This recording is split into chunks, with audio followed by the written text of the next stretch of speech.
First Lady. We are honored to have you both here in Georgia, and you're going to get a pretty good view, I think, of what the damage and the assessments that have taken place in our state. We are fortunate that we did not get hit in some respects as nearly as hard as Florida did, but we had extensive damage, especially as it relates to our agricultural community. And you're going to have an opportunity to meet with some of those. I want to commend you for your secretaries. And we're, of course, pleased to have our own secretary that's a member of your cabinet, former Governor of St. Perdue. You know, between the two of us, we have been the chief executive of the state of Georgia for the last 16 years. So we're very pleased to have him, but we're also pleased to have so many contacts that have been made by the members of your cabinet that have done an exceptional job. And of course, we're glad to have your FEMA director here, Brock Long. He and I have talked multiple times, and I have appreciated his involvement and concern about our state. And his people are doing a great job working with our locals, and that's an important thing, as you all know. I'm going to turn it over to the administrator right now for his comments. Thank you, Governor. I really appreciate the partnership. Not only has the governor been a strong leader, but also Homer Bryson, the director of Georgia Emergency Management, behind him. This is all about partnership. Unfortunately, Georgia is no stranger to hurricanes. This is where I started my career. I married a Georgia girl, by the way, too. But bottom line is it was a significant hit coming into Southwest Georgia. Category 2 winds, as you can see, the swath that's behind us, Mr. President, here. And not only do you see similar damage where trees are down on homes, and there was a tremendous hit to the communications and power infrastructure, but you're going to see generational losses to the agriculture industry as well. The timing of the storm is pretty tough, as Secretary Perdue would tell you. But our focus is life sustainment, trying to do everything that we can to get access to all the areas to help get the infrastructure, the private sector partners and our power partners that are represented here with Georgia Power. Trying to get them access to be able to fix the infrastructure to get the power back on. I believe it's up to about 90% back on from where we are. Yeah. And but we still have a ways to go. Cell communications is coming back online too. But now it's about taking care of people, sir, and making sure that we get them out of shelters and into longer term housing for those that have lost their homes. Our staff is pushing forward in the field with disaster survivors. And we'll continue to register. We need people to register with 1-800-621-FEMA or disasterassistance.gov in Georgia. So I'll turn it back over to you, Mr. President. Well, thank you very much, Brock. I want to just commend you on the job you're doing. We just left Florida, and they're so thrilled with what's happened with our people, our talent. But they're not thrilled about this hurricane because this was brutal. They haven't seen anything like it. And possibly there hasn't been anything like it. The wind's almost 200 miles an hour, just wiped houses away. The foundations, everything gone. So we saw some areas that were hard to believe, actually hard to believe. But the people are incredible in Florida, in Georgia, in Alabama, and you know, North Carolina, South Carolina went through a lot 2 weeks ago, and they got a little bit of the remnants of this one too on top of it. So incredible people. But I want to thank FEMA. I want first responders. The law enforcement has been so incredible. Secretary Nielsen, you work so hard. I don't think, have you gone to sleep in the last 2 weeks? I don't think so. But your whole team has been fantastic. And Governor, I'd like to thank you on behalf of the country. What a job you've done in Georgia.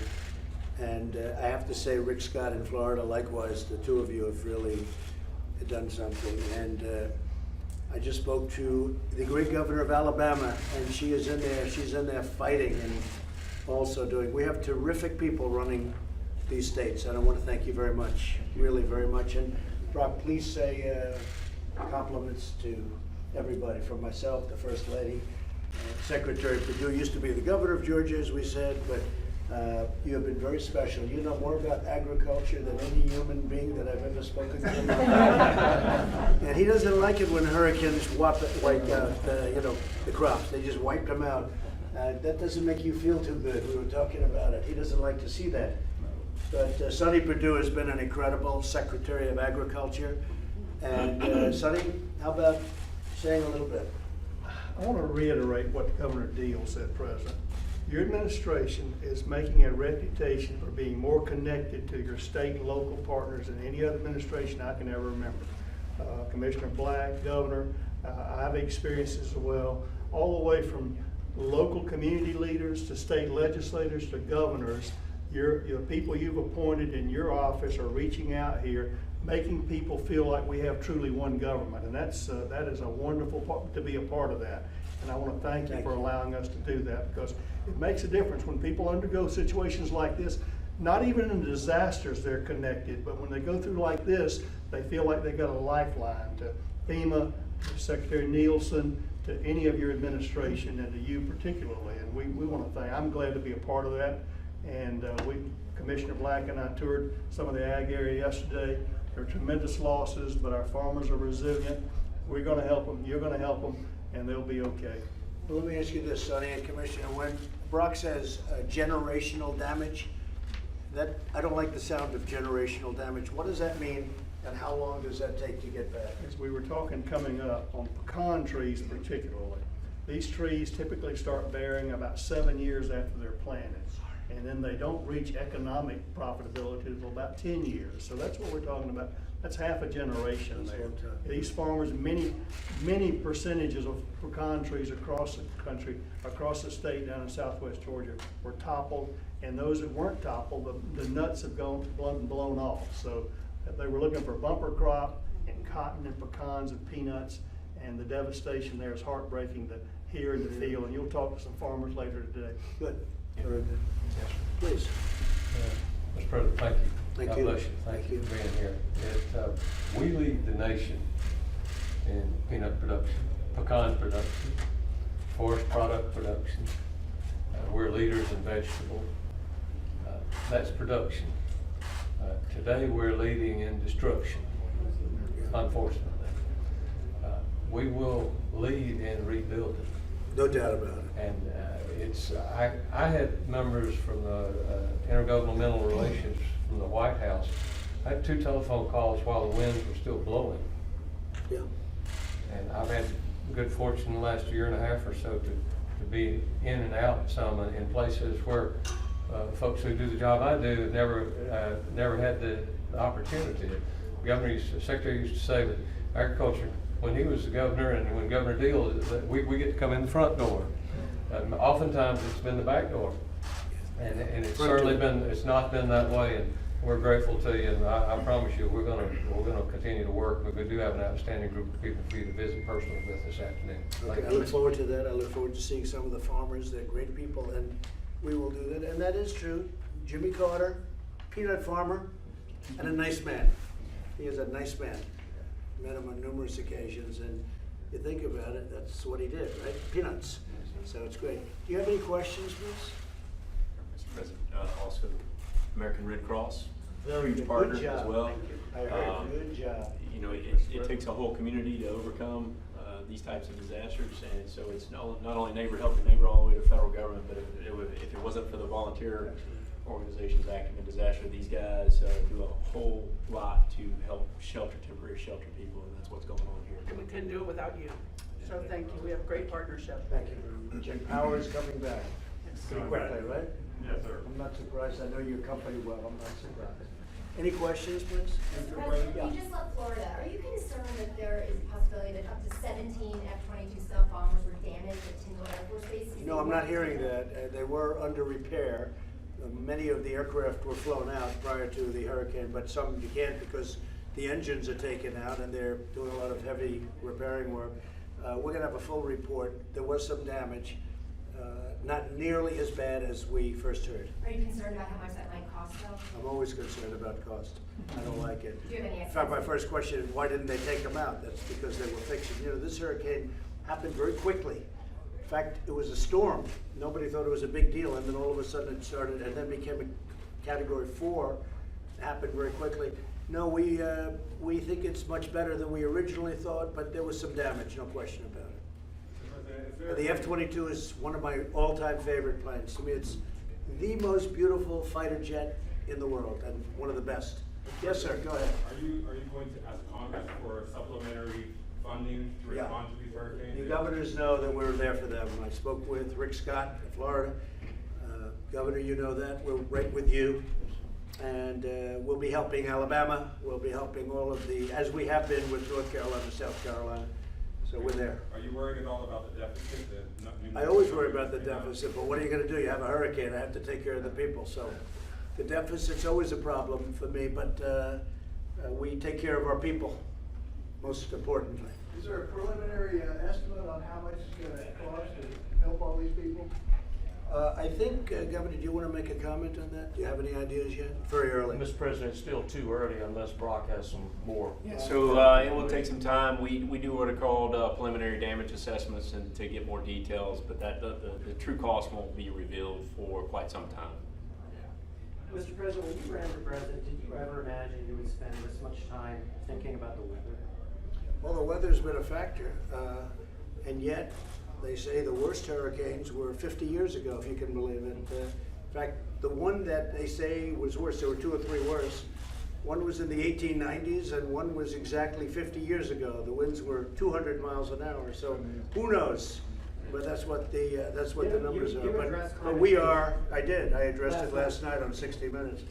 Is there nothing about the number of storms that come in that make you think, Well, we have a "Gee, big something's number, changing"? and, you know, for a long period of time, we had very few. I have a home in Palm Beach, Florida. I'm there a lot, and frankly, we had years where we had none, and then over the last couple of years, we had more. And hopefully, we'll go back to many years where we have none. But we have been hit by the weather, there's no question about it. But it is interesting that the worst of all time, 1890, and as you know, 50 years ago was the last really great one that was supposed to be worse. I don't know if it gets worse. I've never seen anything where houses were ripped off with the foundations. You see, the foundations are actually taken out. So it's really, it's pretty amazing. But we have to get it taken care of, most importantly. Anybody else? Last night in your comments about climate change, you said that there is something there, and previously in the past you called it a hoax.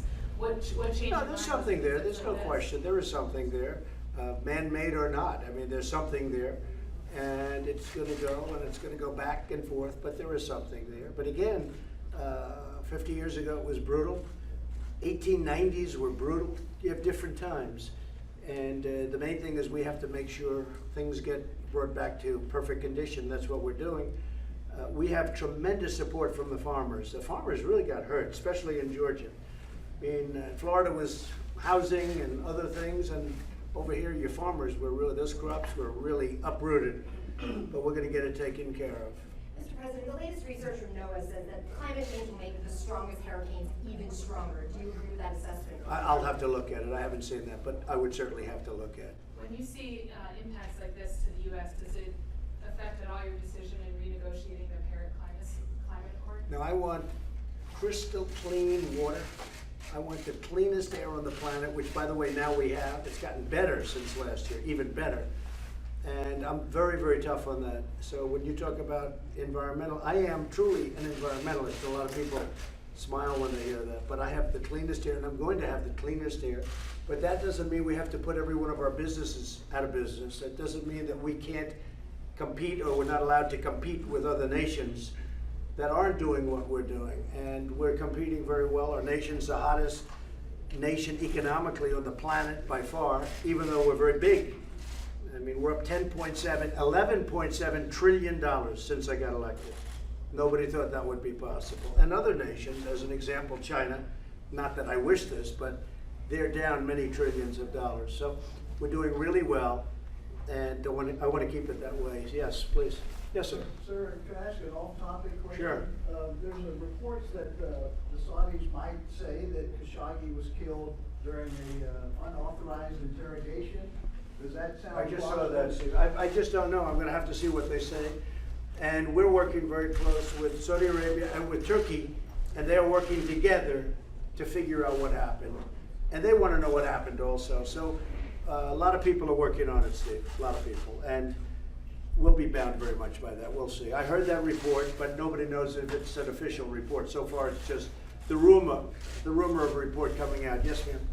What instructions did you give Pompeo, Secretary Pompeo, when he was sent over? Well, I'm really sending him just to find out really firsthand what happened, what they know, what's going on. He may go to Turkey, he may not.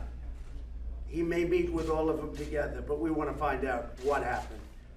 And he's got instructions to find out what happened. We're talking about the whole situation with Saudi Arabia that you've been reading about, I'm sure, very much. But it's a terrible situation. There's no question about it. I don't like it one bit. Okay? Has Yes. your thinking changed about Secretary Mnuchin going to the conference? He's going to make that decision. We're going to see who's going. It's got a while to go. You know, it's Friday. He has to know by the end of Friday. And we'll make that decision. We haven't made a decision about going yet, but he's going to make that decision sometime prior to Friday. Since we already went off topic, Mr. President, Senator Warren released some of her DNA results that show a strong likelihood that she does have Native American roots. How much? 1,000? Do you owe her an No, what is it? apology? No, I don't. What about the money Absolutely. that I you- owe her. She owes the country an apology. What's the percentage? 1,000? I don't have the exact Okay, numbers. tell me, in when front you of have the percentage, tell me what the What about the percentage money is. that you told her you would? You mean donate? if she gets the nomination in a debate where I was gonna have her tested? I'll only do it if I can test her personally.